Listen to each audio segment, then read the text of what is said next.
God, Fee is always right. Rule number 2, if Fee is wrong, refer back to rule number 1. So let's talk about this. We're going to have Mark Sloboda on the show for a little bit. Mark is going to have a busy day that World War III is possibly on the brink. Breaking news, we probably heard a lot of people say that Iran has targeted certain bases in Iraq and hit them with tens of missiles. Right now, we have no reported deaths, no casualties, but we should wait on that and see what happens when the smoke clears tomorrow. Fam, you had a video out there. It's got a lot of likes on it right away. It's got a lot of views. You have a theory, and it's very much, I think, kind of in line with the gray zone a little bit. Even I called Nico today to disagree with him. Not that I know exactly what's going on. I think this situation is murky as can be. It is. We don't know shit, is what I think, personally, because there's so much going on. But why don't you explain your theory, and then I will go into my theory before we get... And as soon as Mark comes on, we're going to jump on with Mark Sloboda. Yeah. Well, basically, I believe the best predictor of future behavior is past behavior. And basically, my belief is that Israel is heavily, heavily involved in this. In fact, I believe that there could be ties to not only our CIA, our Pentagon, our military-industrial complex, but Israel's CIA military-industrial complex. And the reason I think this is because I explained it in that video. Mossad, absolutely. Because Israel and Netanyahu have been dying to go to war with Iran. They've been absolutely set on starting war with Iran. We gave them the green light to do so. And when I heard that the Prime Minister of Iraq was on the phone with Donald Trump and was speaking to him about the peace brokering, which he described it as peace brokering. Max Blumenthal of the Gray Zone did a whole great article on it. Basically, he was talking about easing tensions between Saudi Arabia and Iran, with Iraq as the mediator. But what I really want to get to is how Israel is involved. Because to me, what I think is that Israel and the United States are actually weak right now, in the sense that Iran has been prepping for this for a very long time. We have been after Iran for such a long time, and Iran has prepped themselves to hold off against the United States. They are very patriotic right now. We're seeing close to 1 million people in the streets mourning the loss of Soleimani, and they are ready to stand firm against U.S. imperialism. 100%. What the United States and Israel have are armies and military forces, and that would seem like an advantage. But let me just go over exactly how I think this is playing out, because in my opinion, and Mint Press News did a great article on it. If you want to go to it, Johnny, and just kind of show them, Iran has the upper hand. Like I said, they've been prepping for this. They have logistics on their side. And I'm going to quote this part from Mint Press. Both Israel and the United States are terrified of an all-out war with Iran. Neither country has faced a well-organized, well-armed, well-trained, and motivated military force in many decades. There can be no doubt that the military leaders of both countries know this and appreciate that a war with Iran will be tantamount to suicide.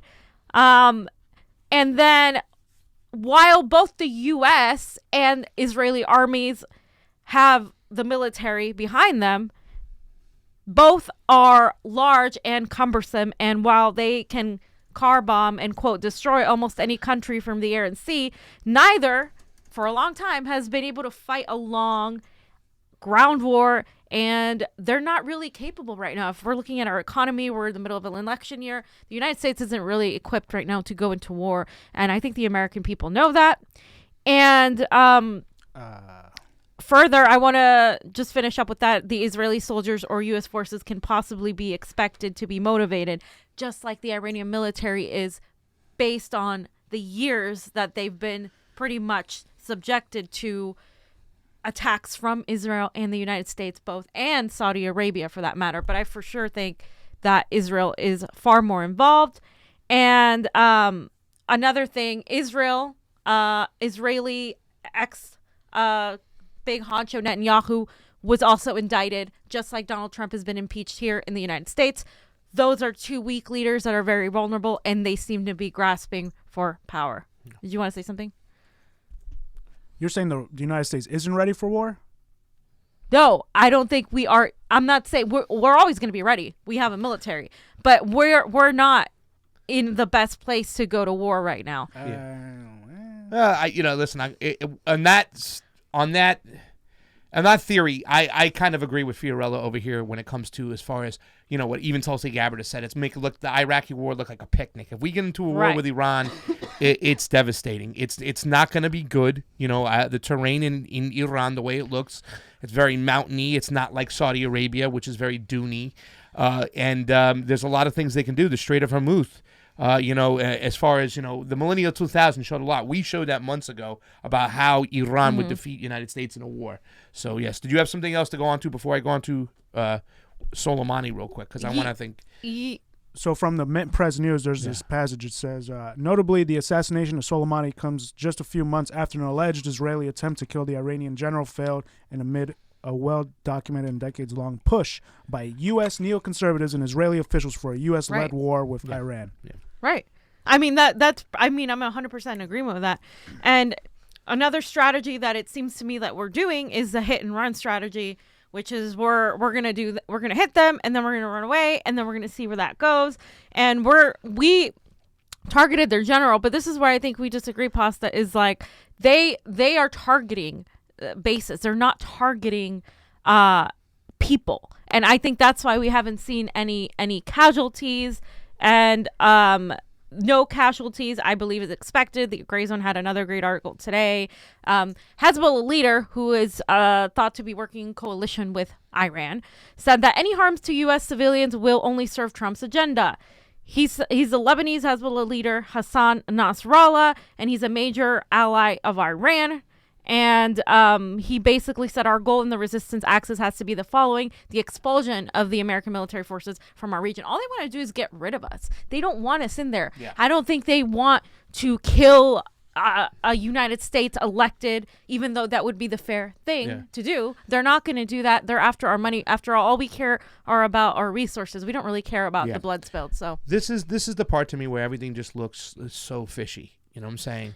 It just smells like, I'm saying, when I was talking to people listening to where the retaliation would be, if we're not going to hit it, if Iran was going to choose not to hit any civilians, any military, well, they're not civilians, any civilians or military personnel, then they should use a target of serious significance. I thought, one of my friends told me that they think they might hit a desalination plant in Saudi Arabia because that would be very crippling. Well, they already did. Well, let me show you this clip that CNN played real quick. Go ahead. Where they confirmed that there was no casualties.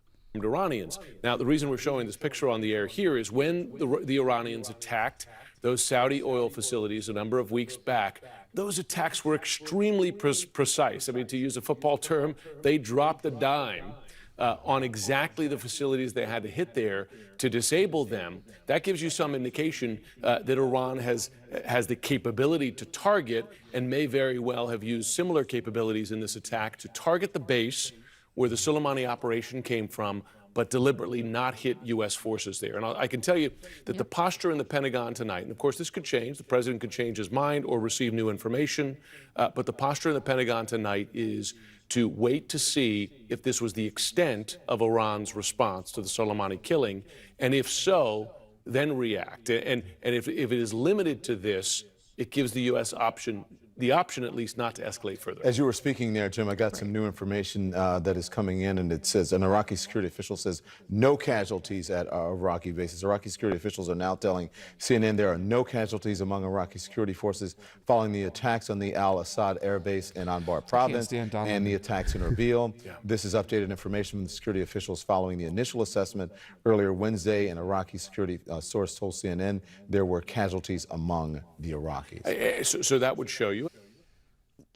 Yeah, they're strategic and targeted. That's part of their upper hand in this situation. Yeah. And they're willing to fight. Yeah. Me personally, I'm not buying it. I'm just not. I don't know what's coming out there. Based on what? based on the fact that they should hit something of significance. And the fact that the media already has these pictures and whatnot, and it's out there that quickly, it's like they were fed this stuff. Okay, the pictures were from an oil rig, an Saudi oil rig that apparently Iran hit earlier. Well, that was the whole question and that's where my theory comes into play when you talk about Soleimani and who Soleimani is. And once again, when we're talking about this, I think a lot of people in the mainstream media keep on talking today before these attacks about is Soleimani evil or not. And I thought that was just a wasted comment, a wasted discussion. We can talk about that some more, whatnot. We might have disagreements or agreements. A lot of independent media is talking about why they killed Soleimani, whatnot. And I think that's a little bit deeper. And I'm very proud of independent media going a step further than the mainstream media. But I think at the end of the day, we never talk about why we're still in this region and why our foreign policy to Iran is still the way it is. Whether you like Donald Trump or not, or whether you support him on these moves or not, it's obvious now that he's a player in this game and he's going to go along whatever the plan is that we don't know, and he's a part of it. At this point, we have two choices moving forward, and that is Tulsi and Bernie. And I don't mean to bring it to electoral politics, but this is the seriousness of it. All right, they wanted to have provisions within that NDAA to remove any money going towards any actions towards Iran. Nancy Pelosi did not stand up and go for these things. The AUMF. I know that's something that's really a lot of the Democrats that are sitting there and they're saying Trump, Trump, Trump. Well, guess what? You voted for the AUMF. Yep. But really quickly, what I just want to stay on when it comes to Soleimani's issue, what I really thought was that being a fact that he was a big player with all these militias, we talk about the Houthis hitting these Saudi oil plants. The elites have so much money invested in Saudi Aramco that I don't think in any way, shape, or form, especially the Saudi government, because I believe they are just an extension of the United States, would ever enter into some serious peace negotiations with Iran at this point. That is just my personal belief. There might have been talks about what to do with the militias in the area, but I'm not buying the fact that Iran and Saudi Arabia was ready to sit down, especially with all the money invested into Saudi Arabia with the elites and these oil companies. In fact, I think Soleimani had a lot to say when it came to arming of these militias, and he helped the Houthis hit those oil plants. So this was a mafia-style hit to say, okay, you want to take it to the next level? Now we got to whack this guy for sure. That is my personal belief, and I'm sticking by it right now. But once again, as facts come in and things start changing, I don't know what to think. So, I just don't necessarily believe that the Saudis necessarily wanted peace. They were just looking at their options. I don't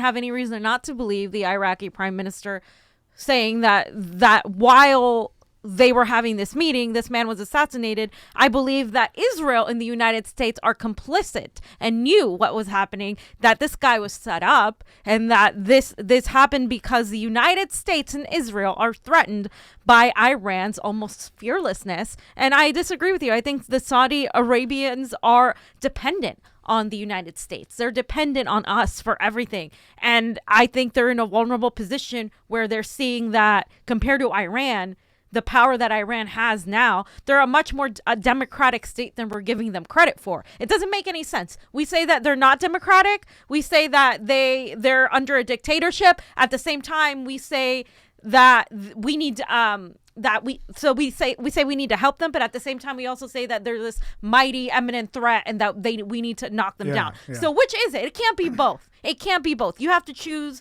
whether you think Iran is this giant threat or that they're not. And I firmly believe that they're a giant threat to us because they do not respond to our imperialism. They want to be completely independent of U.S. imperialism. Yeah. They have had anti-U.S. imperialist marches. They have democratically elected their leaders. The Soleimani, if you want to talk about where his origin is and where the gentleman from Iraq, who was also killed in coalition with him, they are really responsible for getting rid of these terrorist groups that we funded and created in ISIS and Al-Qaeda. So I don't really see how this isn't something that is flat out strictly the United States Pentagon, the United States CIA, and of course the Israeli intelligence. I 100% see them behind this. Yeah, well, I mean, like I said, that we don't know. I don't think personally. It just seems it's very, very murky. So who do you best. think is responsible? What do you mean? Your I personal mean, opinion. it could. It's the elites. I mean, I don't want to point out anybody in particular, but you're talking about all these people who have all this money invested in Saudi Arabia. Like I said, when these attacks did happen on these oil refineries, I thought there would be a situation where we're going to see more of an uprising in Saudi Arabia because they had their own uprising where Donald Trump, really profited, and the elites profited from MBS winning over the power at the Crown Prince in Saudi Arabia. I just don't believe that they would cut. They're going to sink or swim with Donald Trump. So that's why I don't think they're going to enter into serious negotiations with the Iranians for peace talks. But at the same time, after that hit, I think that the Saudis realized that they are vulnerable. So yes, at one point there might be a back door for peace talks with them. But like I said, Soleimani in that region, and the argument is he bad, is he good, whatnot, and I said he's a victim. There's only victims. There's no heroes, right? We can say he's a hero. He took on ISIS. He took on Al Qaeda. But what methods did he use? He was running militias in these countries. To get people out of there who shouldn't have been there in the first place. Yeah. Yeah, but there are also probably local militias that live there that just didn't want to join up. That he probably had to kill or assassinate. And the way he armed people, they did kill probably American personnel. I don't have access to that data and stuff like that. But once again, it's our presence there. We created Soleimani, and that's something that we're not talking about. Well, we allowed him to have a reason to exist because he's fighting the very terrorists that we created. Yes. So how can we... I'm not going to blame Iranians for attacking the United States. I'm not going to do that because the people who are at fault are Donald Trump and all those Democrats that voted for his military budget, that voted to remove, to give him the power to completely go after Iran. That helped him get rid of the Iran nuclear deal, that helped him get rid of the NDAA. And I 100% am under the belief that this is, you say it's the elites. Absolutely, it's the elites. But the elites in what? In our military industrial complex. I 100%, they had every motivation to go after this guy because this guy was becoming too strong and too beloved by many people in the Middle East, not just in his country, but in the surrounding areas where he was helping the Houthis and he was helping the other minorities. Yeah. Well, real quick, fams, let's talk facts real quick. Okay, so January, what was it, 3rd, 4th? Soleimani was assassinated. Yeah, yes. 3rd. Okay, and it was from a missile from an Iraqi base. Mm-hmm. Today, a drone taken off from an Iraqi base. It was a drone. Yes. Okay, so today, about an hour ago, Iran retaliated by launching ballistic missiles at an Iraqi/U.S. base that had U.S. personnel in it. Yeah. And according to the CNN reporter that I watched, let's watch this real quick. They got notification before. Breaking news, Iran firing more than a dozen missiles at 2 Iraqi bases housing U.S. troops. Ryan Brown is at the Pentagon, and we have some new information about the missile attack tonight. Ryan, we're learning more about the moments before the missiles struck at the Al-Assad Air Base outside Baghdad. What do you know? Well, that's right, Don. An official telling CNN that there was some warning given to forces at that base prior to the missiles striking the base, so that they had some time to kind of get to their bunkers, get to their shelters prior to the missiles landing, as it were. Though we are being told that the missiles struck in areas that were not populated by U.S. forces. So U.S. officials telling us that initial assessments that there were no U.S. casualties. And a big part of that may have been that they had this advanced warning. So while forces have been on high alert, having that advanced warning likely saved lives. They had an advanced warning? Yeah. Okay. Now, on Twitter, you go and you see what Javad Zarif, which is one of the Iranian, I think he's a parliamentary member. He says, Iran took and concluded proportionate measures in self-defense under Article 51 of UN Charter targeting base from which cowardly armed attacks against our citizens and senior officials were launched. This is the base that they attacked Soleimani from. Yeah. So it is, going back to your point before, Paso, you said they wanted to target something of value. Yeah. Targeting the base of where they attacked their war hero from is of value. We do not seek. It's like symbolism of sorts. We do not seek escalation in war, but will defend ourselves against any aggression. And that's multiple people are. And this is the concluded proportionate measures, they said. So it looks like they're not going to attack anymore. They're not. That's not their aim. Their goal isn't to kill people. Like multiple people have said that's not their goal. Their goal is to go after symbolically what affects us and also our money. They're not trying to start World War III here. And they know they would be willing to defend themselves, though. And I think that's their point. They are not seeing themselves as succumbing to Donald Trump's methods or America's methods because they see us as imperialists. So it would be hypocritical of them to succumb to our own methods. I think that, for me personally, it would have been more of a more strategical target. I mean, I understand what they're saying right there, but to me, that's like kind of symbolism. We're going to hit you where this particular thing took off. They'd do more damage if they hit something of more significance without killing people. You know what I'm saying? I don't know. To me, it makes me question when Donald Trump bombed the Syrian air base after the last chemical weapon attack by Assad that was proven wrong. There were no deaths. There were no casualties. So I just pause for a second. I sit back and let me see what's happening. I'm going to see more in the next coming days what does happen. Is this going to be the only attack? Are we going to see more? I'm very anxious to get on with Mark Sloboda and think where we're going to go from here. So, but to me, it does still seem a little bit fishy out there. I don't know what to believe just yet. Yeah. Also, by the way, a Ukrainian airliner went down in Iran. We're still waiting to hear more on it. In Tehran, it went down in Tehran, and they said that. No, this is just right after. It says that it was reported the crash was due to technical difficulties. Supposedly, yeah. I don't buy that. I don't buy. I don't buy that. I'm not buying that. It was.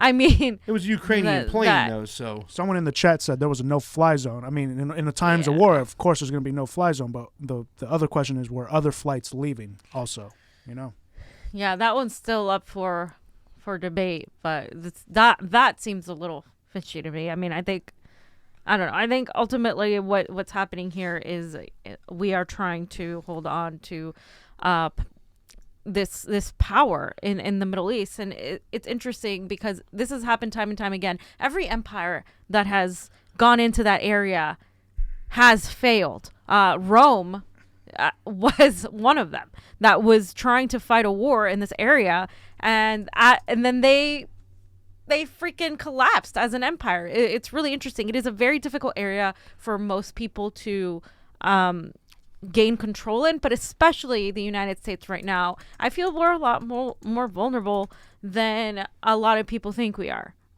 We might have the biggest and largest military in the world. We might have nuclear weapons of mass destruction, but I think we have a very vulnerable people, and we are sinking economically as an empire. So how's the Iranian leader? Do you go and sell the fact that you hit a base but there were no lives and whatnot, or just like, oh, we just hit part of a base? I mean, is that like a fair retaliation? I mean, I'm not sure. I don't think that. Are you advocating for? No, I'm not. But I mean, I would assume that if you're going to take out one of their top leaders and their general, that they're going to want true. I mean, do you think that they're? And I'm not saying there's a thirst for blood, but I would assume that they would want something more serious. That would be an emotional reactionary response, and I feel like these people are more strategic and more pragmatic in their moves. Like I said, Donald Trump and the military-industrial complex's move was very stupid, in my opinion. It was very reactionary to go and target somebody like that. If you respond with the same reactionary move, it's just going to create a mess. This is like playing chess, and I feel like they're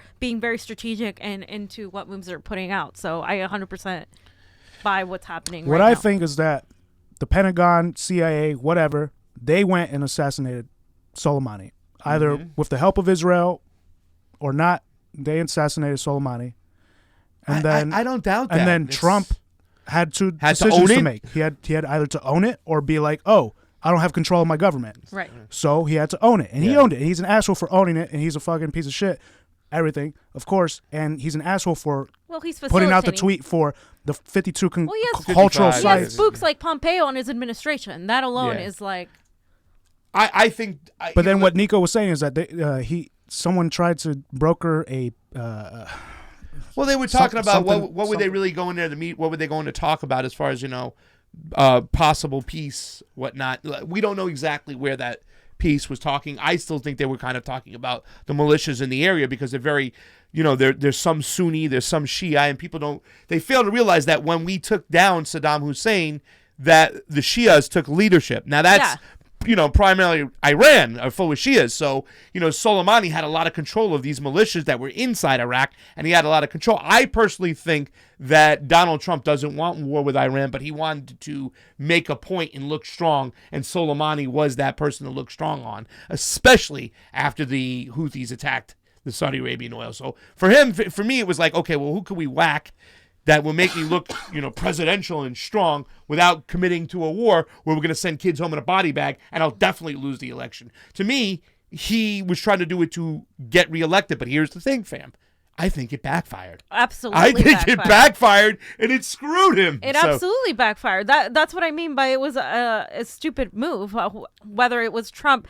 I mean, he's complicit by going along with it, like Jonathan said, but I don't necessarily think he thought about this by himself. I 100% agree that I think I think Israel was involved. I also think people like Pompeo were pushing this, people in the military-industrial complex. And what it has done is it has built solidarity between Iraq and Iran. They've had their tensions before, but after this attack, they have literally built a people's solidarity against U.S. imperialism between Iran and Iraq.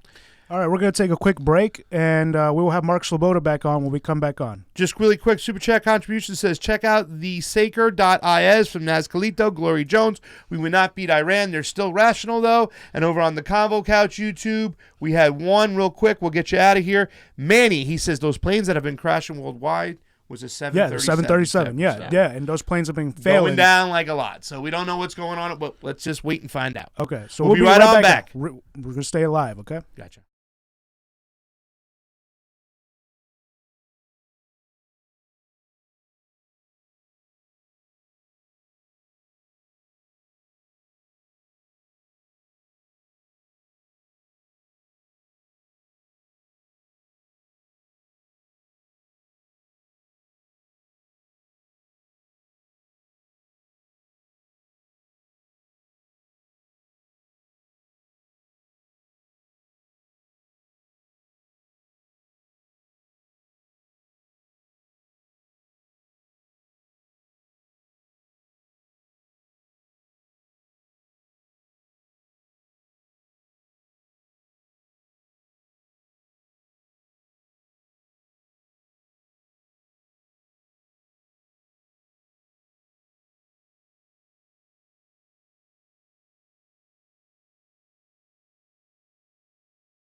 Welcome back to the Convo Couch, ladies and gentlemen. We are here with Mark Sloboda. How you doing today, Mark?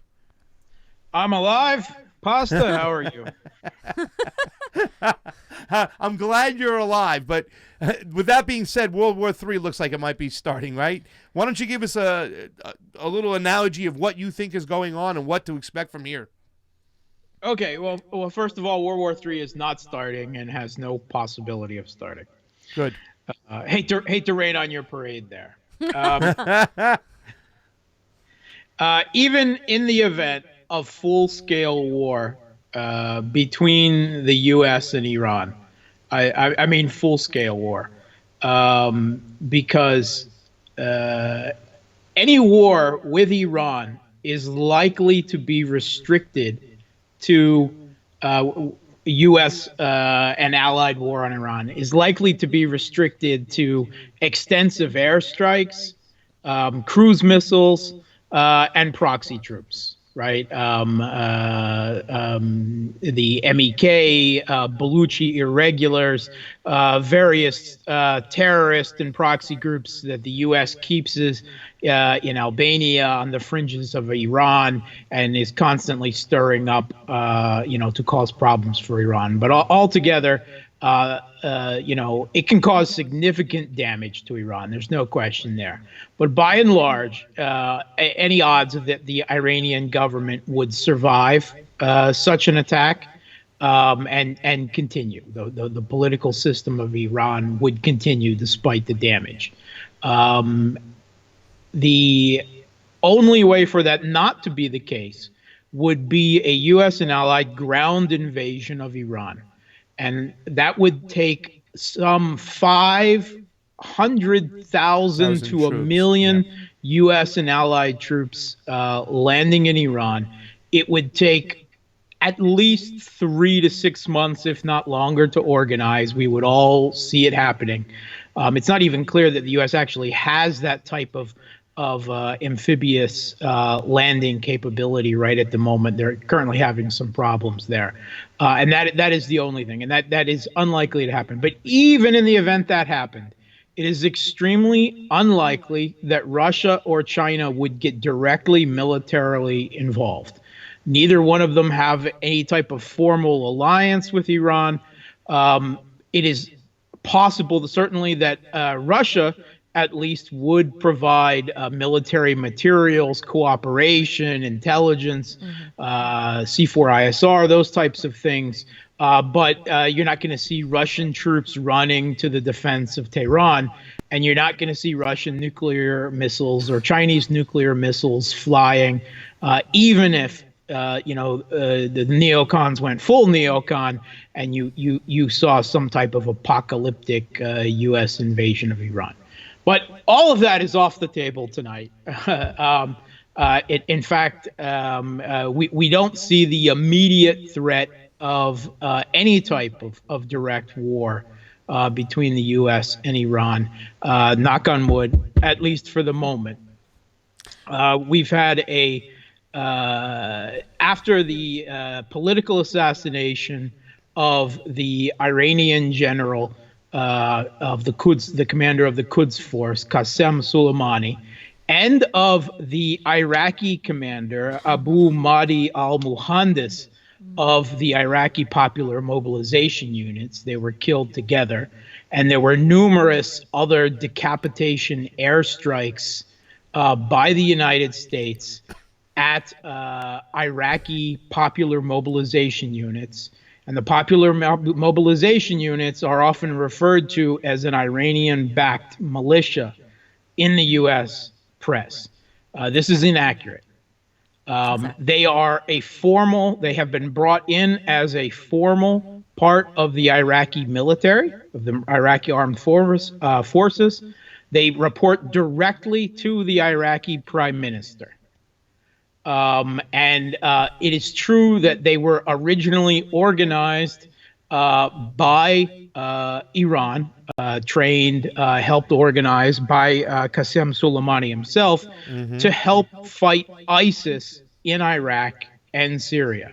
But they are their own entity, and they are now official part of the Iraqi military, and they report to the Iraqi prime minister. So although the U.S. definitely killed Qasem Soleimani, this Iranian general, beloved by his country, kind of famous, infamous, depending on your point of view, most of what the U.S. has killed in the last week has been Iraqis, an official military, uniformed military of the Iraqi armed forces, the Popular Mobilization Units. And these were the units that were absolutely instrumental in defeating ISIS in Iraq and in Syria. And even U.S. President Obama admitted as much. And it was just a couple years ago that U.S. media, including NBC, MSNBC, and CNN, were correctly reporting that Qasem Soleimani was helping organize Iraqi resistance against ISIS and was instrumental. They were the ground force, 2/3 of the Iraqi ground force, to defeat ISIS, and were getting direct U.S. air support while they were fighting them. Yeah. This is after the U.S.-trained army was beaten and turned around and fled. And if it had not been for the action of these popular mobilization units, organized by this Iranian special forces, this Quds Force commander, it is very likely that Baghdad would have fallen to ISIS. That's how far ISIS was moving. What do you make of the Iraqi prime minister's allegations that he was speaking to Donald Trump on the phone and knew about Soleimani going over there to broker peace talks between Saudi Arabia and Iran? Yeah. Not only has the U.S. assassinated a beloved Iranian general in a third country, Iraq, where the U.S. Has bases and military forces, and a flagrant invasion of their sovereignty, but it appears that they did it while he was on a diplomatic mission.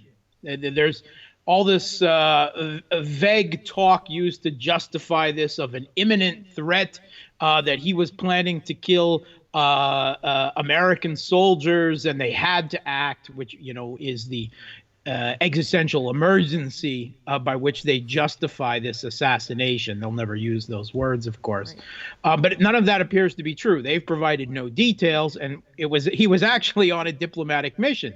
And it appears that the U.S. may have arranged this diplomatic mission where he was shuttling messages to Iraq, and then Iraq was shuttling messages to Saudi Arabia, and it was supposedly part of a de-escalation process between Saudi Arabia and Iran, something that everyone should be glad for. Mm-hmm. But it appears that this might have all been a ruse by the United States to get Soleimani in a place and time where it was convenient for them to kill him, which for some reason they decided was Baghdad International Airport, which is where they did the deed. And again, it wasn't just him.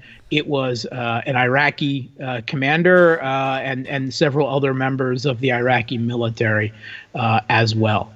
Why do you think, sorry. It goes even further. In the Iraqi prime minister, there are reports that he has also sent a letter to the UN saying he was threatened by Trump, who's promised to remove him and then promised to kill him if he talks about the U.S. Arrangements for killing Soleimani and so on. So there's definitely something very nasty going on here. And just like with the lies told to justify the Iraq war, Libya, the moderate jihadis in Syria, and every other military conflict the U.S. has had in the past decades, there's absolutely zero reason to believe anything that the U.S. government and the U.S. Secretary of State, Mike Pompeo, we lie, cheat, and steal, is saying about what is happening right now. Verify, verify, verify. So why do you think the U.S. intelligence or Donald Trump wanted to kill Soleimani so bad? What was so alluring to them to get rid of this guy?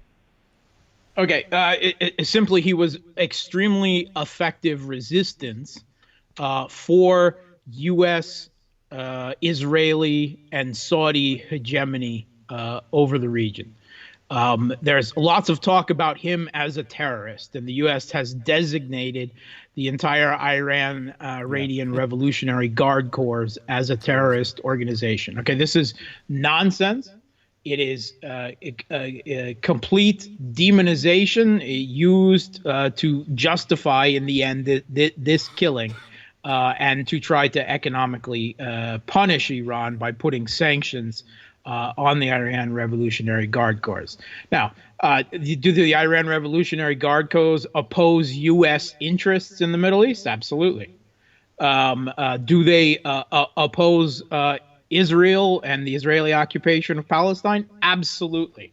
Are they a terrorist organization? No, not by any definition, real definition of what a terrorist organization is. Are they committing attacks of political character, attacks directly and intentionally against civilians? No, they are not. They have not.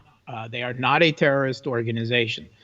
Qasem Soleimani, one of the main arguments used to justify his killing is claims that Iran, with him as the principal, provided know-how and parts for improvised explosive devices that were given to the Iraqi resistance during the U.S. invasion and military occupation of that country, their neighbor, which Iran and Iraq had just recently, in living memory of everyone here in involvement, had a terrible, bloody war.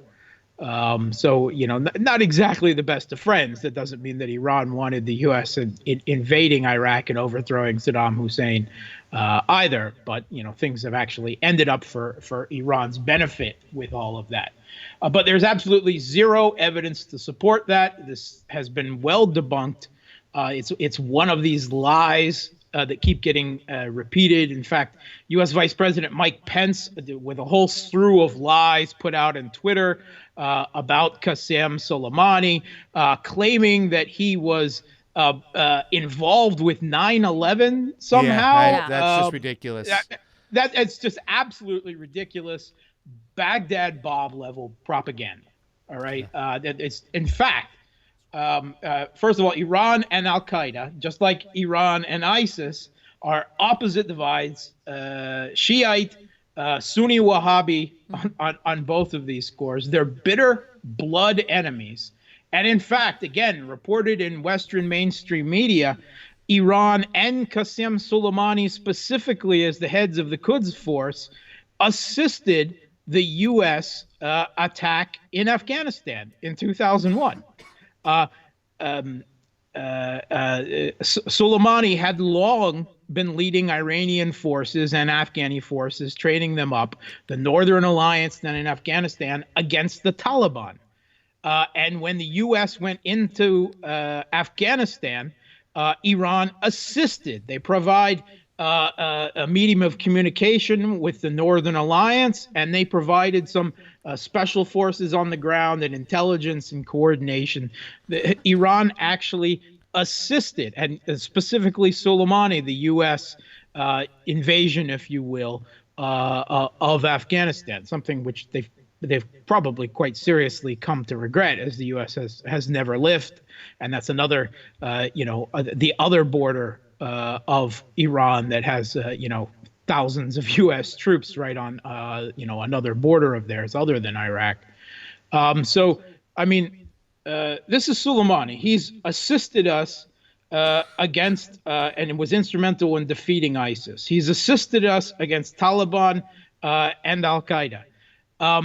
So why did we kill him? Well, because first of all, he opposes Israel. There's no question that he's been training up and supplying Hezbollah in Lebanon, which protects southern Lebanon from Israeli incursions, and opposes the Palestinian, the Israeli occupation and ethnic cleansing of Palestine. And although it's overblown, there is a lot of discussion that Iran has also provided at least some advice and training to the Houthis in Yemen, which overthrew a Saudi-backed puppet and have resisted quite effectively the Saudi invasion and genocidal starvation blockade of their country there. So he's opposing U.S. allies in the region, in the Middle East, in both situations of a quite, depending on your political persuasion, horrific nature. The Israeli occupation, ethnic cleansing of Palestine, Saudi invasion of Yemen, genocidal starvation blockade. Is Soleimani providing local forces, training and assistance to resist U.S. allies in this situation? Is this terrorism? No. Is it opposing U.S. interests and the interests of its strong allies in the region? Absolutely. Now, there's a lot of talk that he's a genocidal mass murderer with blood on his hands. Does he have blood on his hands? Well, yes, in a way. in the same sense that every U.S. JSOC commander has blood on his hands, illegally arming and training, head chopping, suicide bombing Wahhabis to overthrow governments in Syria and Libya. And of course, that's another situation where Soleimani has been instrumental, not only in defeating ISIS, but defeating, U.S.-backed Islamist proxies, now backed by Turkey, in Syria. These are sectarian Islamist and jihadist militants, illegally armed, trained, and salaried by the Obama administration that were literally allied and embedded, still are, with Al-Qaeda, and were allied with ISIS before they were against them in the beginning of the war. And just to finish up, sorry to interrupt you, just to finish up, I know you have to go. Does this actually help or hinder Donald Trump, do you think? Politically in the U.S., that's tough to say. We all know he's tweeted enough in the past against President Obama for blaming him for failing at negotiations and trying to start a war with Iran to get reelected. It's tough to say whether if he actually started a war with Iran, whether that would help his election results or not. I can't really judge that at the moment. It's not clear. Certainly, it's not turning off his base at all. Would it have a rally around the flag effect for some independents and a lot of people in the U.S. who just hate Iran? I don't know. But it's certainly hurting U.S. national security interests. It's threatening to get the U.S. kicked out of Iraq now because the U.S. has flagrantly violated Iraqi sovereignty and security with these airstrikes against, again, Iraqi military units that they say are aligned with Iran. I have the wrong political persuasion. So there's a movement in Iraq. The Iraqi parliament has actually passed a resolution demanding that the U.S. leave Iraq. Now, this is something that is a non-binding resolution passed on to the caretaker prime minister. And it had no support from Sunnis or Kurds within the country. One of the results of all of this, the U.S. is right now refusing to leave Iraq. They're going to be attacked by, those in Iraq who are angry that their own military forces have been targeted and that the U.S. is refusing to leave. Shia, some associated with, politically sympathetic to Iran, like Kataib Hezbollah. And that is a constant possibility for provocation that the U.S. will immediately blame on Iran. So even with these retaliatory missile attacks, Iran fired 15 missiles at the main U.S. air base in Iraq, which is Ain al-Assad, where Iran says the attack that assassinated their general, Qasem Soleimani, came from. Now, it appears that these were deliberately designed, targeted to miss, to hit nothing. They supposedly 11 of them hit. There's no talk of any U.S. casualties. The U.S. is saying that some Iraqis who work with them on the base were killed. I've seen other reports from the Iraqi government saying that no Iraqis were killed. That's not clear at the moment. Still fog of war. Yeah. But it is clear that this attack was supposed to hit nothing. This is a symbolic gesture. This is to satisfy the infuriated domestic population of Iran and the Shias in Iraq and Lebanon and elsewhere around the world who are furious at this assassination. And Iran evoked Article 51 of the UN Charter, self-defense, and a proportionate response in doing so. This is just like the U.S. Cruise missile attacks against Damascus over the Douma chemical weapon hoax. They were also forewarned, choreographed, caused no loss of life or really significant damage. And this tells you how much of modern warfare is about dancing around each other, posturing, and saving face to a domestic audience. This is the Iranian government. They've now put the onus back on the U.S. They say, we don't want war, and we won't escalate further if you don't respond. And that's on Trump. And at the moment, it looks like Trump isn't going to. Because the truth is, neither the U.S. or Iran, at least in the forms of Trump and the supreme leader of Iran, the Ayatollah Khamenei, want war. Now, I believe there are plenty of people around Trump who do want war and do want U.S. regime change.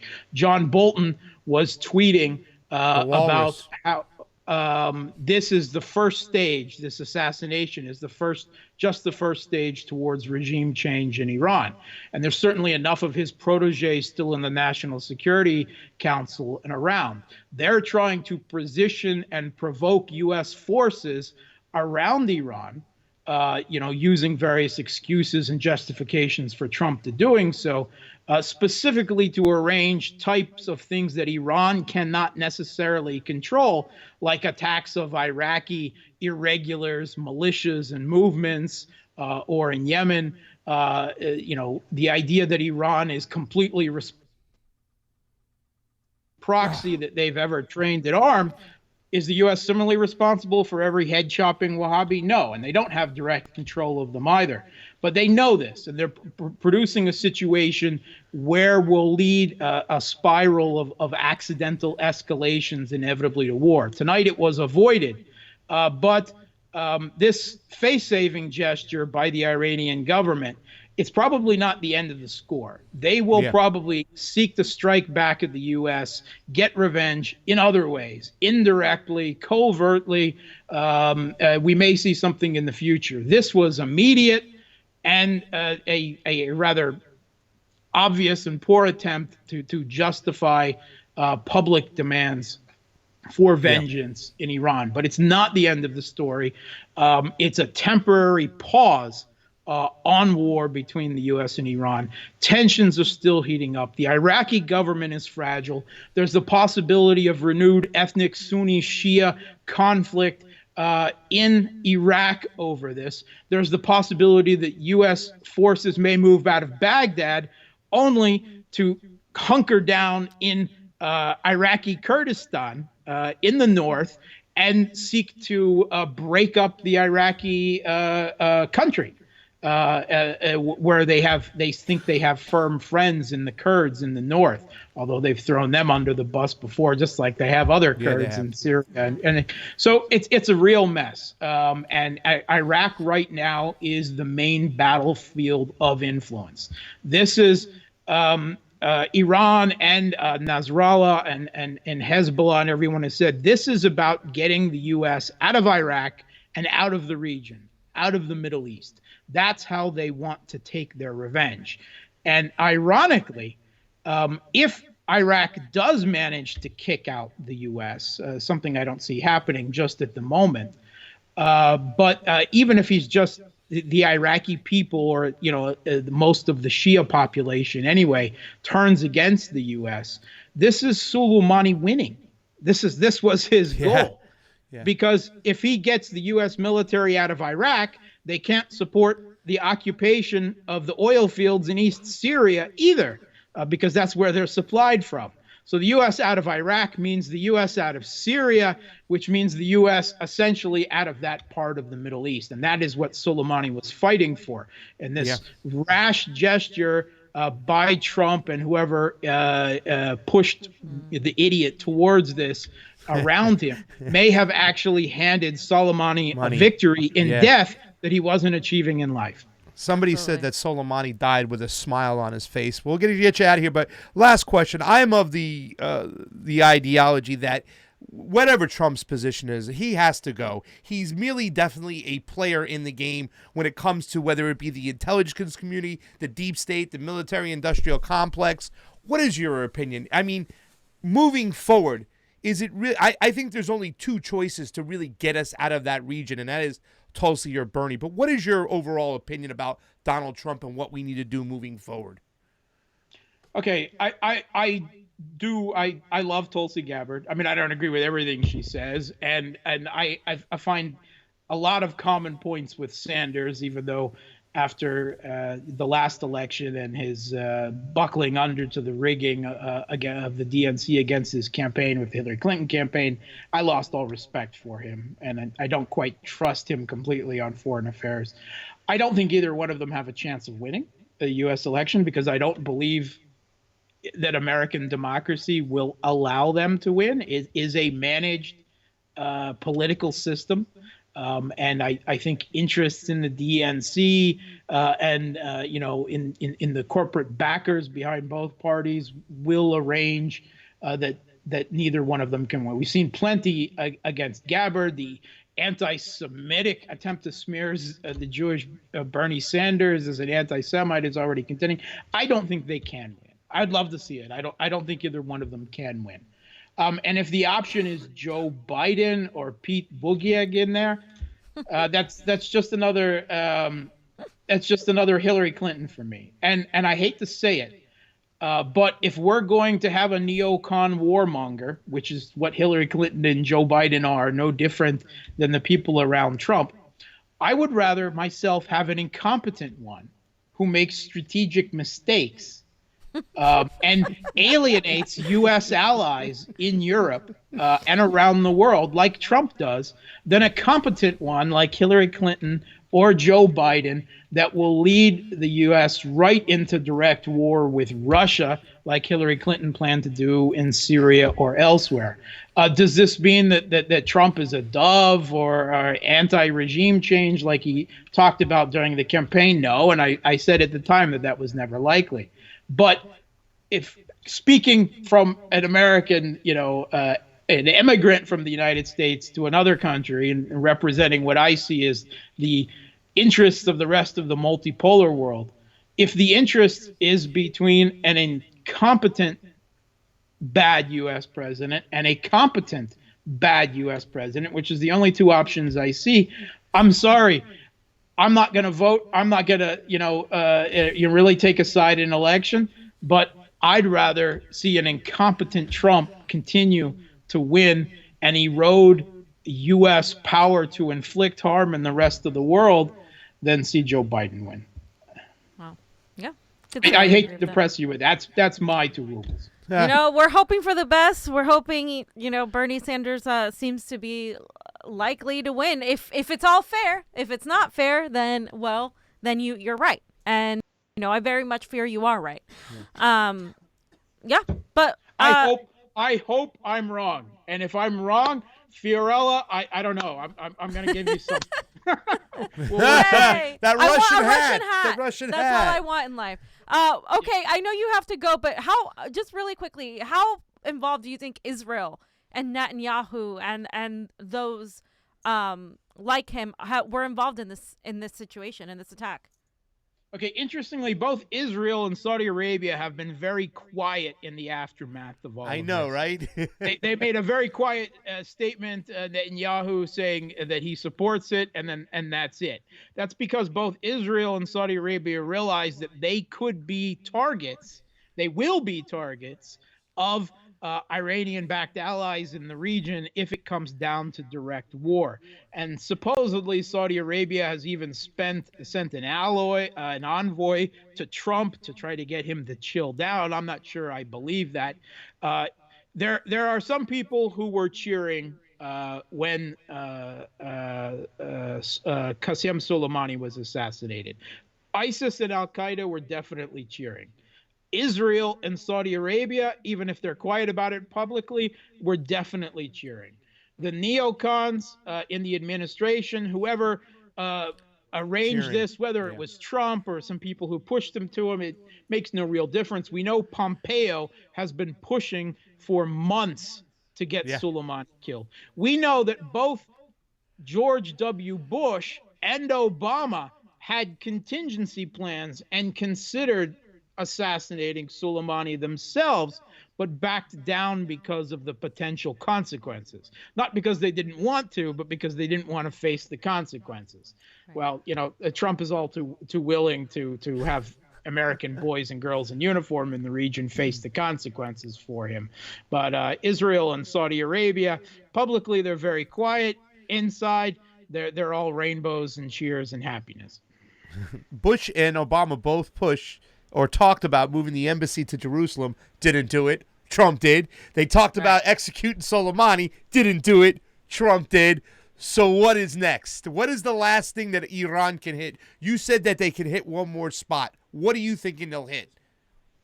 Well, a proportionate response would be the assassination of a U.S. political military figure. Yeah. But unfortunately, there is no one of Soleimani's status, both military genius-wise and political level of support. This is a guy who was shortlisted to be the next Iranian president. I mean, he's beloved in the country, and he's beloved by Shias around the world, in Iraq, in Lebanon, in Yemen, all in Pakistan. There were protests against his assassination by Muslims in India, right? The U.S. didn't just declare war on Iran by assassinating Soleimani. And if it's, postponed, if they want to avoid a direct war, have no mistake, it's a direct declaration of war. Whether that war is covert and hybrid or overt really makes no difference. But they also declared war on the entire Shiite world. Again, on behalf of interests primarily for their partners for hegemony in the region, Saudi Arabia and Israel. And I really don't think they know what they've started. But if you've seen the funeral processions for Soleimani, the cries for solidarity out of Lebanon, in Iraq, they want to get the U.S. out of their country now. At least the majority Shia population does. I don't think they really have any understanding of what they've done. And exactly. With the neocons who push for these things, they didn't have any idea what they were doing with Iraq, with Libya. And when I say neocons, it's neocons, humanitarian interventionists on the Democratic side. They're both flip sides of the same coin. But the warmongers, the party of hegemony in the U.S., they don't ever really understand what they're doing in the world when they're lighting these powder kegs, but they have. And I think the end result of this is going to be a significant diminishment in U.S. influence even further in the Middle East. Yeah. Mark, thank you for coming on and educating the conversation couch. Get out of here and go educate the rest of the world today. We appreciate you fitting us in, Mark. Thank you Thanks so for much, having me on. It's always an honor and a pleasure to be on the couch with you guys.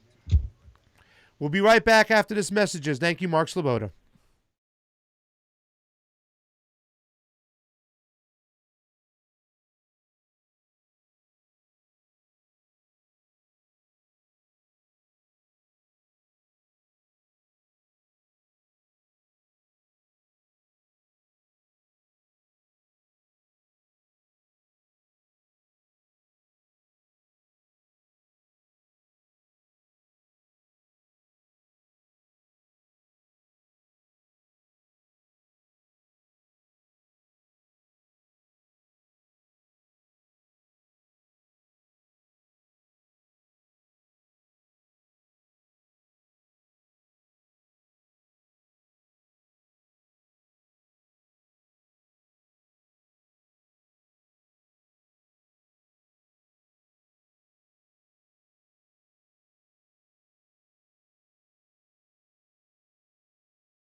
Yes.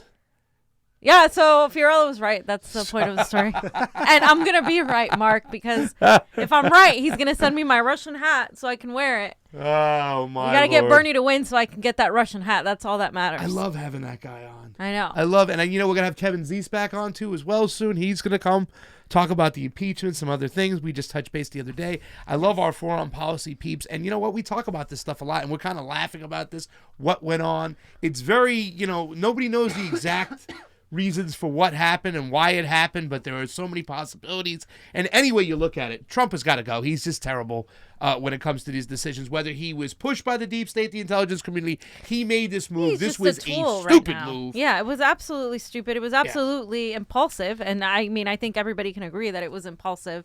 And I agree with especially the last point Mark made. I mean, this has backfired for the United States. This has created, like I said, more of a solidarity between not only Iraq and Iran, but also Syria and other groups in the Middle East that are coming together against U.S. imperialism. We have lost credibility. We have lost that sort of, kind of hold. And I think that as this progresses, we are going to continue losing more of that power. Yeah, well, the whole thing is Donald, like what he said, too, about when we asked him, Donald Trump or Joe Biden. He'd rather have the incompetent warmongering. I mean, you know what? I mean, he's right. That's the whole thing is when people say, oh, we got to get rid of Trump. Oh, we got to get, but we get rid of him for what? What's going to replace Trump? The same thing that Hillary gave him Clinton? power? Yeah, I'm not going to do it. I'll just stay at home. I will not vote for Joe Biden over I'm not Donald voting Trump. for anybody except a guy named Bernie Sanders or a woman named Tulsi Gabbard or I don't even think there's a Green Party candidate that I'm honestly approving of. No. So honestly, it's either those two or that's it. You know, my dog, 2020. She could bring world peace. It's kind of funny because we see some people on there like Cameron Stark and a couple other people who normally aren't on watching us today on the Facebook. 140 on our YouTube combo couch. And the MCSE, 174. Over 200 on MCSE. Yeah. Let's see what's up with Twitch. Twitch, we got our people hanging out. And if you haven't 3 got a viewers chance, guys, on Twitch. Sup, Twitch. Go over to Rockfin, ROKFIN, sign up, help us out. Yes, we also have a GoFundMe going we're going to talk about. It's very important to get us out here, ladies and gentlemen. Yeah. We need the independent media going everywhere. And we if Mark listen to is everybody. right, more reason for us to be there. Because this is a person that's in Russia. We're Russian bots. And so he's looking at America from the outside in. And it's a very different world when you look at America from an outsider perspective. And the fact is that since we didn't deal with election integrity in 2016, I don't know why everyone is so nonchalant about this situation we're already having in California. Right now, the majority of my Bernie friends and people that are working locally for Bernie here are focused on turning those independent voters into Democratic voters against their will almost, but telling them, please do this if you want to vote for Bernie, because if you don't do that, they're going to throw your vote out. And that's what I would encourage Tulsi supporters to do the same, because I don't for a second believe that your independent vote's going to count the same way as your Democratic vote. We don't live in a real democracy. Greg Palast has talked about that. You might as well get a provisional ballot if you're voting independent. It should not be that way, but I 100% think it's going to be that way. Yeah. It's all great. Bernie Sanders is doing wonderful. He's getting all the people. He's getting the right numbers. Those numbers are all great. But what I'm worried about is California and all the corrupt government that we have in here and the lack of election integrity. Yeah, Sean Sobolewski on the MCSC network says he'll write in Jimmy Dore if that happens. And Mega Hello 76 says all wars are bullshit. All wars are bullshit. He says assassinate awesome. SpongeBob. I don't know if that was to talk to you, Johnny. That was awesome. But that's what's going on over there. Assassinate. All right, so is that anything else we have to talk about before we get on out of here, Johnny? Fams, real quick, I want to show you this clip from CNN that I saw here. It's kind of like with my Fareed Zakaria? Fareed Zakaria. Oh, my buddy. Today, Donald Trump became a president when he bombed the Afghanis. I'll never forget that. Fareed Zakaria. That's what he said? Yeah. All right, well, let's see what he says here. What is going to happen tomorrow? We don't know, because it's all, it all depends on the whims of one very impulsive man. What about the Secretary of State, Mike Pompeo? I mean, he is known for his anti-Iran stance, and he is the president's ear in this conflict. What impact do you think he's had on this conflict? I think it's a very good question, because as far as we can tell, Trump's basic instinct is more to pull back. He's criticized the endless wars. He doesn't want to keep troops in Syria, even in Afghanistan. And so it's puzzling as to why he has ratcheted up the pressure on Iran so dramatically at a time when things, as I say, were perfectly manageable with the Iran nuclear deal. And it does appear that first he wanted to undo something that Obama had done. There was just a kind of anti-Obama instinct. Secondly, that the people he seems to trust, and that is Bibi Netanyahu in Israel and Mike Pompeo, are very anti-Iran and very hawkish. And in the absence of any formed geopolitical views of his own, he has essentially sort of adopted those. Yeah. But at the end of the day, whatever the reason and whoever advised him, he's the president, and he takes responsibility for this disarray of policy. Yeah. I have to say I agree with everything. Thank you, Fareed. I appreciate your time. As far as Donald Trump goes. That's the point I was going to try and make. It was 100%. Weird that he said something that I was like, okay, I kind of agree with all that. I mean, a clock, what is it? Like a broken clock strikes right. It was right twice a day or whatnot and everything. Like that, I mean. So is Tucker Carlson. I mean, Tucker Carlson has said, hey, we shouldn't be doing this, counteracting the majority of his, his neocon friends over there on Fox, like Tommy Lauren, saying, how dare you not want to assassinate a terrorist? Like, it's just like, this is, look, I think Trump's base is happy with him, his echo chamber base. And I made this point before. Trump has an echo chamber base that is happy with him, that believes everything he says and everything he does is amazing. Same as some of these Democrats have their echo chamber base that believe that whatever they say is the word of God. But I think the majority of Americans don't want any more war. And the majority of Americans who voted for him thinking he was at least better than Hillary are actually going to look somewhere else. And I think this actually could hurt him when it comes to independents, libertarians. Absolutely. It's an opportunity for Tulsi Gabbard to go in there and grab, and Bernie himself too, because he has been the only other anti-war candidate besides Tulsi. Like you said, those are the only two choices. Right now, if anybody makes an argument that Elizabeth Warren is a good second choice, I am going to tell you, you are a neoliberal, because there is no way you can stand against you can stand for war and go and change your mind, whether you call him a terrorist, whether you call him a dictator one day and the next day she goes back on her word. Yeah. You can't even stand up to Meghan McCain. Trump is gonna destroy you. And so anybody that tells me Elizabeth Warren is the second most progressive candidate and all those still pushing for her, no. Bottom line, it's Bernie or Tulsi or that's it. That's it. I do want to just kind of say one thing about Tucker Carlson. I don't agree with all his views. But when it comes to war and the deep state, he has been pretty good pushing this stuff, talking about this stuff. He's anti-war. He talked about, he goes, the deep state, why are we going to listen to them now? They were wrong about Iraq, Syria, That's what I'm Libya. saying. This is Tucker Carlson, who once said that immigrants make our country dirtier.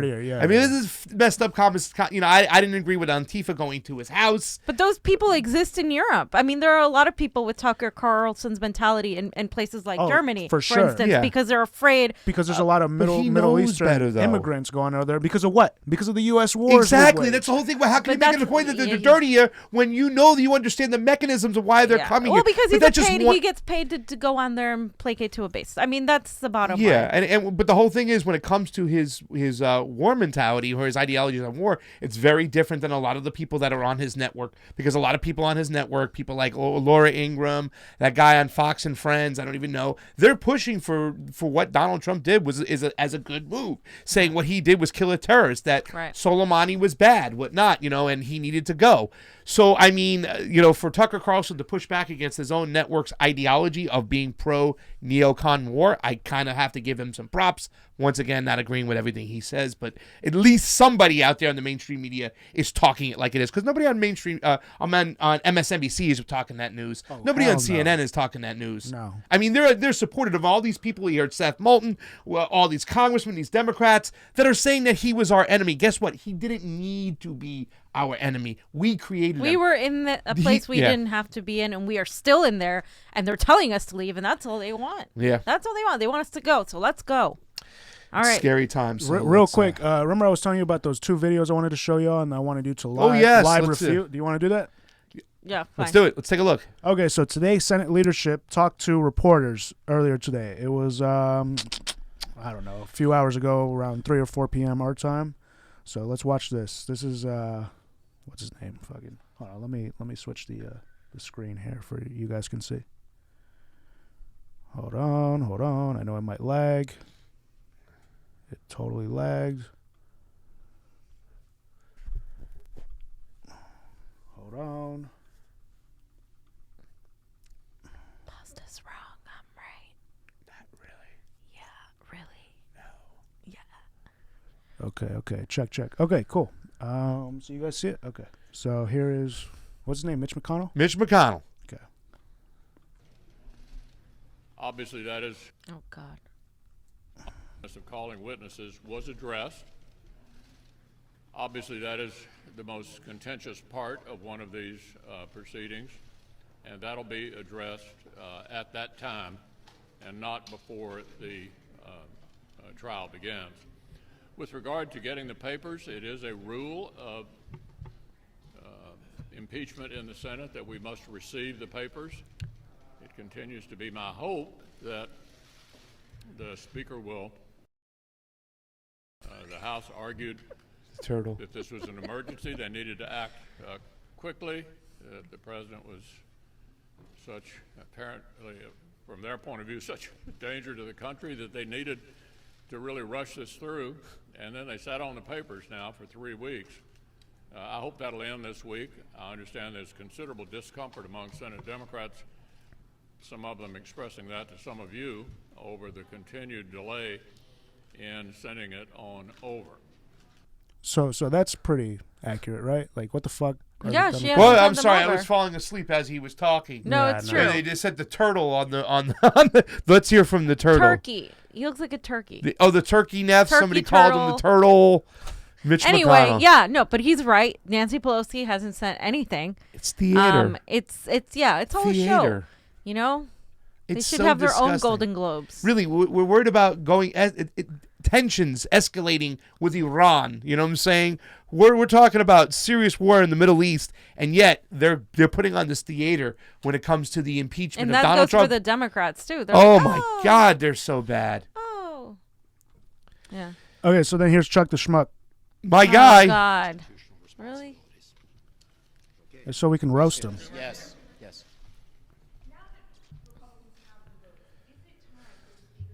All right, it's like the later Very, part very good job. where someone questions. Hold on. It's right before he I'm walks not off. talking about any conversations I've had. I do know where public sentiment is. I do know where fairness is. And I also know when it's the weight of the Constitution, it weighs on shoulders in many different ways than in a normal type proceeding where people would just go along with Trump. Admittedly, they're afraid of him. Taylor. Anyone's afraid of Trump.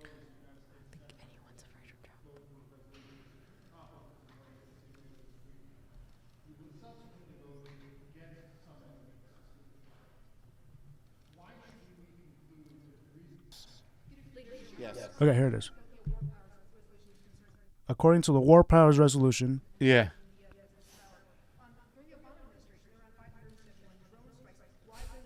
during the Obama administration, there were 571 drone strikes. Yeah. Constitution gives the Congress the power to make war for a very good reason. If you read the Federalist Papers, if you read your history, one of the things they were most afraid of was a president, a chief executive, who would grab too much power and rush to go to war. And the bottom line is very simple. What about the drone strikes from Obama? I describe it in 2 words. Look at him. Erratic and just wrong. And he's impulsive. I describe it in 2 words: erratic and impulsive. I forgot the word. Wrong. Every foreign policy endeavor this man has been involved in, we're worse off. North Korea, photo ops, nice little love letters. North Korea now, it looks like, has an ICBM and many more nuclear weapons. Syria, we're in much weaker shape in Syria than we've been before. Notice Oh, the really? word weaker. Really? Every time he's confronted Putin, Putin is cleaned his clock. Okay. What the fuck does that mean? I don't know. Can you stop this? I can't. He goes, Johnny goes, what the fuck does that mean? We are weaker in Syria because we're less involved in their affairs, which is how it should be. No one's defending Trump here. I mean, Obama and Trump both are leading drone strikes. In fact, Obama mimicked Trump, or Trump mimicked Obama's drone strikes. Obama is the reason why Trump was able to go in there and do that. This is all like, I mean, it's either way. Like some of these, people like Mitch McConnell want to wash their hands off of anything Donald Trump has done as if he's this innocent little. But the same thing goes for people like Chuck the Schmuck who want to pretend Obama is the Lord and Savior, and that's just not the case. All of these people could be seen as neocons because they've gone and increased our military presence in the Middle East. They have, and just as Dr. Tilda said, Obama had 8 whistleblowers jailed. And Glory Jones says, "Oh, Mr. Schumer, would you like those platitudes medium or medium rare?" Medium rare, please. I mean, because the reporter's sitting there asking, "What about Obama? What about Obama?" Pretty much. Obama did over 500 drone strikes. Well, Obama was a Democrat, and Trump is a Republican. So Trump is just, what's the word I'm looking for? Oh yeah, wrong. Give me a break. You know what Frederick Murphy said? He says it's a retirement home for warmongers. It is. It is. That's what Congress is. We have to get these people, removed. No, it is scary, the people that are running our country right now. Look at that. Chuck the Schmuck Schumer. This is the leading Democrat in the Senate, ladies and gentlemen. The leading Democrat, the most powerful Democrat in the world is this donkey with the glasses hanging down who can't even get his words right. And the other donkey is Nancy Pelosi, who can't even deliver a set of papers. Wait, our values unite us, Fiorella. Nance. Oh, my Lord. Give her a call. God, we got to get rid of these people. Johnny, anything else you want to... Oh, wait, let's go. Here we go. Okay. Let's get the live human snowman. Are you serious? Yeah. Please, here he is. Ladies and gentlemen, I give you... I want y'all to roast him. Mr. Pompeo. God. Okay, so today, earlier in the day, earlier,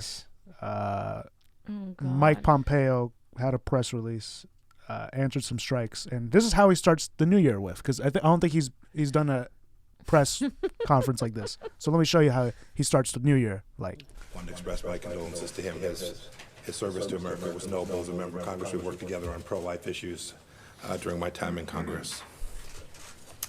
I know lots of you have questions about the Middle East and Iraq. I'll certainly take some questions today. But first, too, I want to offer my condolences to the people of Australia for the tragic loss of life and property caused by the devastating wildfires across that region. America's thoughts and prayers are with the victims, their families, and the emergency service personnel putting themselves in harm's way. Condolences. And the same goes, too, for the dozens of U.S. firefighting personnel who are standing side by side with our Australian friends fighting the flames together. As I said when I was in Sydney just this past summer, we have a truly unbreakable alliance. They are great friends, and we're happy to be able to help Aussies in this time of need. Blah, blah, blah. Okay. Staying in Asia, we noted the appointment of Liu Weining as the new head of the Hong Kong Chinese Central Government Liaison Office. He's expressed hopes that Hong Kong will return to the, quote, right path, end of quote. The right path, as I've said before, is for the Chinese Communist Party to honor its commitments made to Hong Kong in the Sino-British Joint Declaration filed at the United Nations, a commitment that guarantees the territory's independent rule of law and freedoms that the Chinese living on the mainland, unfortunately, do not enjoy. Jeez. The United States will continue to work with Hong Kong and the Chinese Communist Party officials he hits all to protect human rights and fundamental freedoms in Hong Kong and to promote Hong Kong's high degree of autonomy. In Afghanistan, there's an aspect of that conflict that deserves more attention, and that is the Islamic Republic of Iran's involvement there. Iran has refused to join the regional and international consensus for peace and is, in fact, today, actively working to undermine the peace process by continuing its long global efforts to support militant groups there. Most people know about Iran's proxy networks in the Arab world, but the regime also has a relationship with the Taliban and related groups, such as the Haqqanis, the Tora Bora, and the Mullah Jardula group. The Taliban's entanglement with Iran's dirty work will only harm the Afghanistan peace process. Oh my God. A couple items here in the hemisphere. In Venezuela, I want to thank and congratulate Juan Guaido on his re-election as the president of Venezuelan National Assembly. Hey, congratulations, Juan Guaido, says Pete Buttigieg. The Maduro regime's campaign of arrests, intimidation, and bribery could not derail Venezuela's When you're wrong, democracy, stay nor wrong. could its use of military forces to physically bar the National Assembly from accessing the parliament building. I applaud how Venezuela's political parties came together to support Guaido's re-election. The United States will continue to support President Guaido and the Venezuelan people, and we will continue to rally all other freedom-loving nations across the globe to do that same thing. Freedom-loving nations, Johnny. Because you know what freedom-loving nations stand for? It basically stands for, nations that Empire. bend over for fucking the U.S. empire. Okay, first of all, he's saying Iran is involved with the Taliban. The guy they just killed was directly involved with getting rid of these terrorist groups like ISIS and Al-Qaeda. So for them to say that Iran is like involved in the Taliban is the complete opposite, considering this guy has been hailed by the people in the Middle East for getting rid of those terrorist groups that we created. Yeah, that we That funded. is so unnerving. It is so. Let's not forget that it was Saudi nationals that bombed or flew into the World Trade We are Center. friends with the Taliban. Yeah, no. In other words. And then don't even get me started on Venezuela. Well, I mean, GEC 111112 says Super Chat contribution says, I call him Pompous Mike. And he is pompous as can be. And it just seems when they're wrong, they stay wrong. They keep regurgitating the same type of bullshit, this freaking platitudes Like, what are they talking just these about? generalizations of what it really is and just painting this picture that is not true. And it's disgusting. So, I mean, Guaido being reelected for, like, what is Pete Buttigieg just congratulated Juan Guaido and said that Maduro was wrong. And Michael Santiago says, disagree. Agree with the impeachment or not. Nancy is playing her best card right now on impeachment. She can hold on to those papers forever, and Trump will never be vindicated by a puppet GOP Senate. Yeah. Sorry, Michael Santiago Miguel. Completely wrong. It makes them look like a bunch of donkeys. It makes them look weak. They're not even sending it on over and stuff. It helps. That whole process is helping them. Donkey. Yeah. Okay, wait, real quick. I got to play this part where he. Oh God, really? Listen. Why are you doing The this Western to me? Hemisphere should be a hemisphere with freedom everywhere. I also want to highlight the work of the OAS, which has been an instrumental The OAS. tool in moving the region in that direction. It's an example of truly outstanding, effective multilateralism. Really? Secretary General Luis Almagro is the leader we need for the OAS to continue proactively addressing the central challenges facing the region, promoting democracy, upholding human rights, advancing security, and fostering economic development throughout it. I have more to say about the OAS and the multilateral reform in the coming weeks. On the theme of basic freedoms, I want to commend members of Bahrain's Council of Representatives for their January 2nd statement, in which they expressed deep concern over the inhumane and painful conditions to which Uyghur Muslims in China are subjected. Bahrain is recognizing what I've been saying for months. The Chinese Communist Party is committing mass human rights violations and abuses against Uyghurs, human rights ethnic violations. Kazakhs, Kyrgyz, and other Muslims held in detention in Xinjiang. We're happy with what Bahrain did, and we ask all countries, particularly those belonging to the Organization of Islamic Cooperation and the Arab League, to denounce the Chinese Communist Party's brutal treatment of Uyghurs, which is part of the party's broader war on faith. Right. Look, Yeah. we talked about this whole thing with the Uyghurs and stuff like that. It's just ridiculous. There is Wahhabi ideology spread through that region. And yes, China is going down with a strong fish, but once again, they're not talking about that problem that they had. You know why? Because it's from direct funding of the United States. We fund the Saudi Arabian government, the monarchy, and they go out and spread the Wahhabism everywhere else. That's directly related to us to what's going on in China, in West China, and Xinjiang. And it's disgusting that Pompeo was talking about this. Also about the OAS, another freaking fugazi. It's like he was reading straight from the regime change playbook. Yeah. Like he's literally reading straight from there. And then when he lied about Guaido being president, he's prime minister. He has like a year to try to oust Maduro. He's completely lying about that. Completely lying. And we're the Trumpers that aren't saying anything when he gave them the $41 million. He gave it to Guaido. If you're going to be a nationalist of sorts, then aren't you going to use the money back home? I bet you Flint, Michigan could have used that money to help them with their water situation. Super chat contribution from GEC 11112 again with a nice cup of coffee or tea or juice. Larry Janney said, "Read that teleprompter, bitch." To freaking Mike Pompeo. Right. The Lightning Hunter said, "Democracy." Lugetta Sally said, "Empire gone wild." And Dr. Tilda said, "Too many Big Macs, Mr. Pompeo." All right, so too many Big Macs. The reason I wanted to show all that is just to show the BS propaganda that Mike Pompeo and all the Democrats, all our elected leaders, are doing. So we really need to get our asses out there and vote for progressive people who are not going to take corporate money and have their values lined up. And it's correctly. just not even corporate money at this point. Either you're pro-peace and you're pro-people, or you're pro-war and you're pro the oligarchy.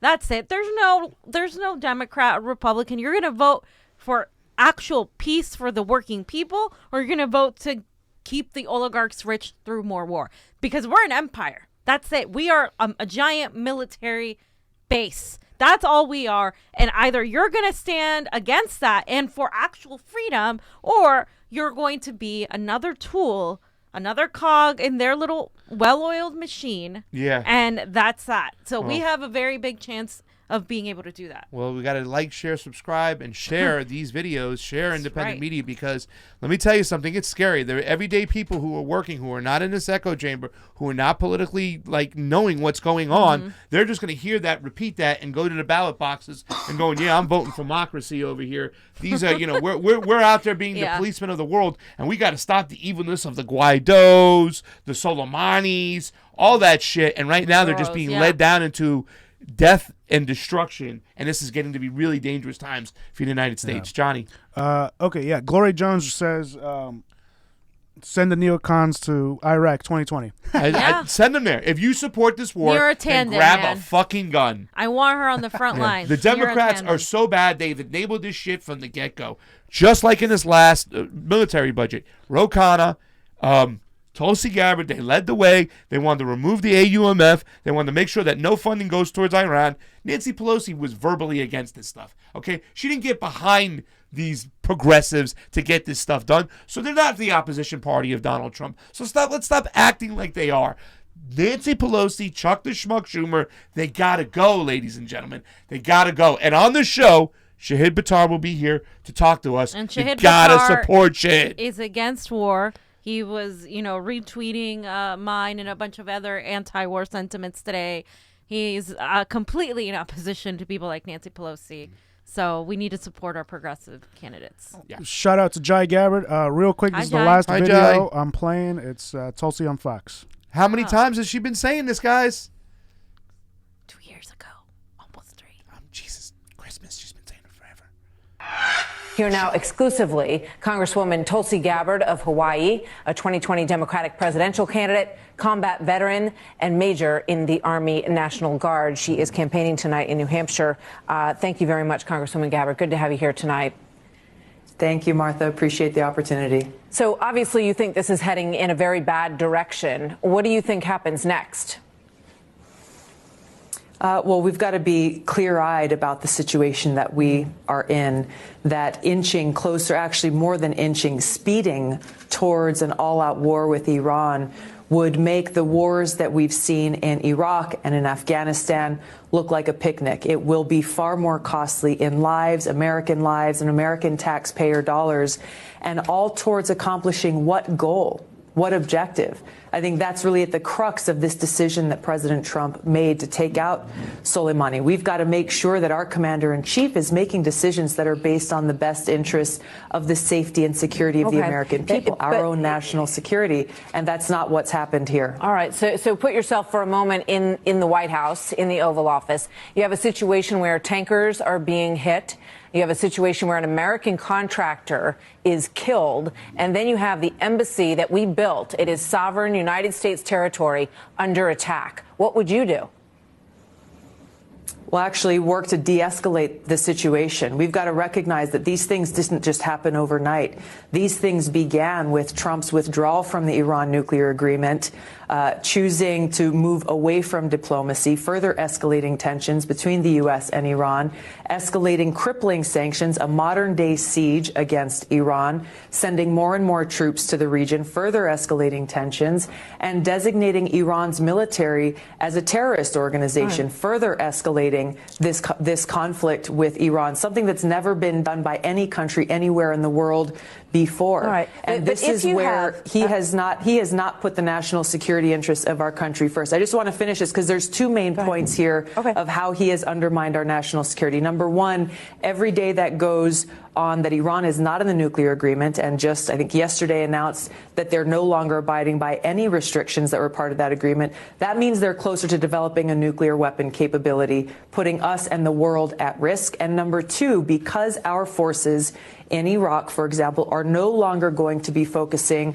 on defeating and ensuring that al-Qaeda and ISIS are not allowed a resurgence. Our commander there yesterday just said, we're not doing that anymore because now our troops have to focus on Iran, allowing ISIS and al-Qaeda to create and mount a resurgence that further puts us and our national security at risk. Plenty of people who agree with you, and then there are people on the other side of the equation who say when you are presented with intelligence, and members of Congress are going to hear what that intelligence was, I imagine on Wednesday, or at least a little bit more information on these imminent threats, and you don't take the target of opportunity to take this person out who is behind those threats to American citizens and American military, you take a risk of having people then turn back to you and say, how could you have allowed our people, our military, to be made vulnerable by this attack when you knew you had the opportunity to take this guy out? And I want you to listen for just a second to Sergeant Bartlett, who has been a frequent guest on this program, when he talked to us the other night about the IED that was Iranian-made that blew him up and changed his life. And the point I wanted to make is that I wanted to show like how Tulsi, is Tulsi's poise in responding to this reporter who, gives a very pro-war agenda. Yeah, exactly. Did you want to show the rest of that? Yeah, I'm kind of interested and intrigued and see what she's going to say and how Tulsi's going to answer. Yeah, exactly. And took away his friends. Watch this. It's retribution for guys like this. Sergeant First Class Brian Mancini, dead at the hands of Iranian, passed his injuries. Sergeant William J. Brooks, Corporal Bishop, Robert Siddham. All these guys are have died at the hands of the Iranians in this current regime, and some to the Quds Force, and Soleimani at his hands. So for us, it's retribution. So given the opportunity to take him out and prevent further attacks against men and women like that, how do you not take it? Oh, look, Martha, I'm the only candidate running for president who's actually served in uniform in Iraq during the height of the war. I understand very clearly both what happened and the situation, the challenges that we are dealing with there now. But here's the key, that as commander-in-chief, the commander-in-chief should not be making decisions based on who is a bad guy or even who has blood on their hands. The commander-in-chief needs to make a decision about what is in the best national security interests of our country. And I just gave you the two biggest examples of how Trump's decision has undermined our national security and made the American people less safe. That is at the crux of what is wrong with the decision that Donald Trump made and why it's so critical that we have a commander-in-chief who has experience and understanding in both foreign policy and our national security to make and with the foresight to see what the consequences of those decisions will be. This is why I'm running for president, to bring the experience that I have to fulfill that responsibility and to serve as commander-in-chief. Everybody respects your service and your ability to discuss it from your own perspective, from your experiences there as well. I just want to play this. This is a soundbite from the Hezbollah leader, Nasrallah, threatening Americans and warning U.S. forces. When the American soldiers and officers' coffins start moving to the United States, as they came vertically, they will go back horizontally. Then Trump and his administration will recognize that they really lost the region and they will lose the election. interpret that threat for us, in practical terms. What do you expect to happen now? Look, it's hard to say with specifics, but I think that this statement is further affirmation of how this step that Trump took is a serious escalation of this war that further puts the American people and our troops in the region at risk. This is why I am calling for our troops to get out of Iraq and Syria now, because the longer that they stay there, the more likely it is that we will find ourselves entrenched into another endless quagmire of a war with no one able to define what does winning look like, what does victory look like, what are we actually trying to accomplish, and how does it actually serve the best interests of our people and of our safety and security. Congresswoman Gabbard, thank you very much. Good to speak with you tonight. Thanks. She always brings it back to the best interests of the American people, because when you're president, you can't just let yourself get emotional about one particular thing and react impulsively, which is what the Pentagon did. And she realizes that, and she's seeing that. But I want to point out, they are cherry picking here, because we just showed one of the leaders in Hezbollah completely contradict that statement made, saying we're not going to go after civilians, we're going to go after the certain targets of Americans, and that's exactly what they did. So I don't know where they're getting this. I mean, as Mark Sloboda pointed out, there is a domestic insurgents in Iran, understandably so, angry with Americans and the United States for going after one of their heroes. So they might be asking for our demise. They might be cheering on, get rid of these Americans, da-da-da-da-da. Yeah. Now, the Iranian leaders responded, and the Iraqi leaders have responded with more tact than what, they could have, because it's not equal. I mean, it's symbolic. And so to say that, that these people are going to target us and they're going to go and attack our leaders, it's just, we don't even know who this contractor was, or we don't know anything. They could have been a CIA plant set out to do. I mean, we really don't know. So it's ridiculous. Yeah. It's like that gentleman who was showing the pictures of his friends. I would have said, well, why are we there to begin with in the first place? And I'm saying, if we'd never gone in there, we'd never have to worry. If we minded our own business, we'd be fine. If we weren't going out there seeking out to take all the natural resources from these countries in the Middle East, we wouldn't have these problems. So that's all I got to say to that. I also want to say to Nicholas Locke and Orson Jacques, who are going crazy about my Chinese comments, we do have a video with Mark Sloboda, who was on the show, and we talk about what's going on with the Uyghurs, whatnot. Mm-hmm. If you have information that you'd like to share to debunk my personal opinions, please send it to theconvocouch@gmail.com. I am open to see any information you have or what information you got, and I will look at it, please. I am open to being persuaded, but from the research I have done and what I have seen, I don't share the same sentiment as you. Any sort of pro-democracy, pro-OAS,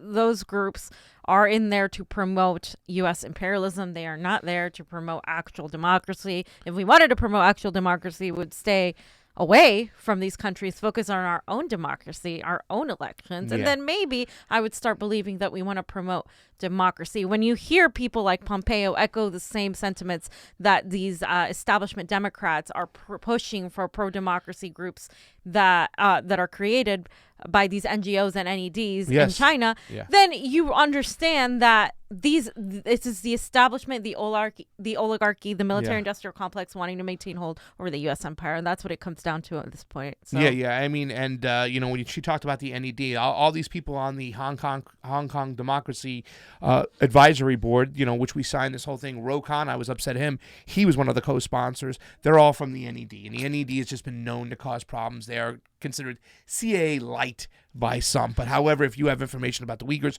you want to share, that is fine. And that's not to say that there's not reason for these people to be protesting and uprising. However, a lot of these groups, what they do is they take a situation and they exacerbate it, and they take advantage, and they create these sort of conflicts between. That's what we've done in the Middle East. We do it everywhere else too. And what did Joe Biden do at the last debate? We talked about it. He started saber rattling with World War III with China, talking about the Uyghurs, talking about that we need to move 60%. Me and Obama tried to do it. We want to move 60% of our Navy to the South China Sea. We want to hit them with sanctions. Yeah. You're threatening war with a major nuclear power. Okay, and that's what I've always been afraid of. So when I heard a lot of this talk about China, the Uyghurs, what's going on, I was always been intrigued and kept my eyes open. But please, if you have more information to give us, give it to us. We'll take a look at it. We'll make our assessment from there. And sanctions are an act of war, and I'm glad she mentioned that. Yeah, she does. So.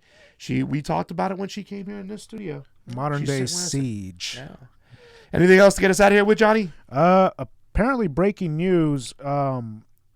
Mark Sloboda retweeted. It says that Iranian television says 80 American soldiers were killed in strikes on base in Iraq, despite the U.S. saying there were no American casualties.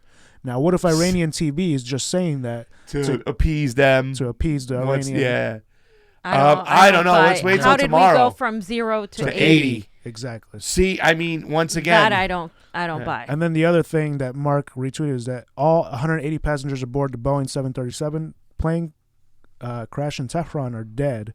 Plane went down into ball of flames, Iranian media report. Yeah, that doesn't. Some people said that Iranian military could have been freaked out and fired on it, false flagged themselves, of everything going on. Maybe they thought it was, Americans coming to attack them. Who knows? The case may be. But, a lot of stuff's going to unfold tomorrow. Yeah. All right. Tomorrow. Well, ladies and gentlemen, it's been a long day. Remember, this Thursday is still Canada Day. We have Rachel Rossi coming into the studio. But before that, we have Lauren Ashcraft as well. She'll be on the show at 1 and 2. We have that going on every week on Tuesdays and Thursdays at 1 and 2. We're going to be interviewing with 2 candidates and having some fun with the fam because it's about to kick in. The primaries are about to start. And if Mark Sloboda's right, Tulsi and Bernie have their goose cooked and have no chance. That's going to be scary. We need to be on the streets. We need to already have a plan in place. By the way, donate to our GoFundMe. We really, really need you guys to help us get to Nevada, Iowa, Florida, maybe somewhere else if we can make it. Yeah. We really, really want to be there. We really want to get there. Johnny has the GoFundMe. Maybe you can put the link in there. But we're doing pretty well, but we have less than a month to really make this happen, and we need all the help we can get. Yeah. I have a good amount of followers on Twitter. Follow them, donate $1. We'd be set. Yeah. So, just help us out. Ever since the missiles whatever. Been flying, everybody stopped. And yeah. we were moving at such a good pace. World War III was threatened, and everybody stopped. Well, no World War III. We talked to Mark Sloboda. Oh, and speaking of that, let's get back on it. We did get to like 1,000, so thanks to everybody for that. Yeah, we want to thank you guys who have so far donated. We really appreciate it. It's always appreciated. On the couch. Yeah, thank you so much to all the people. 1,372. Anonymous gave us 100 most recently.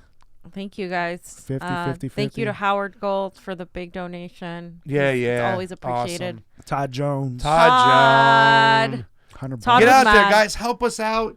Should we close with the video, John? Yes. We're going to close for the video for Pasta Jardula. And Fiorella. Johnny Sue on those 1s and 2s. Thank you so much, Good guys. night. See you tomorrow. We love you. See you tomorrow. We want to cover key primaries in as many states as possible.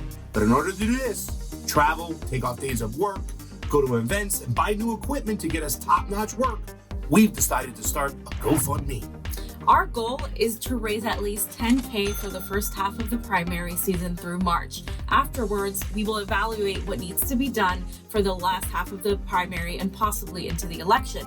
This will include airfare, travel, equipment, accommodations, and other traveling expenses. We live in Los Angeles and the rent is too damn high, but we want to be able to cover as much as possible. Anything happens during the voting time, we will be there to break the news and bring you live updates. We don't just sit on the couch. We follow the action. And as we've said, this election is so important, if not the most important election of our time, and we can't afford to miss it or not be there in case any shenanigans go down. So fans, we humbly ask for your help in any way support you can give it. Donate, help us cover these events, and talk to the people and politicians. You already know that we ask the right questions. For those who donate, we'll put your name down in the credits and show a big thank you to you. We'll post the link down below. Thanks again for your support. It truly means the world to us. And it is always appreciated on the couch. And please, like, share, and subscribe from Pasta and Fee and Johnny Sue on those 1s and 2s. Convo out. Help us out.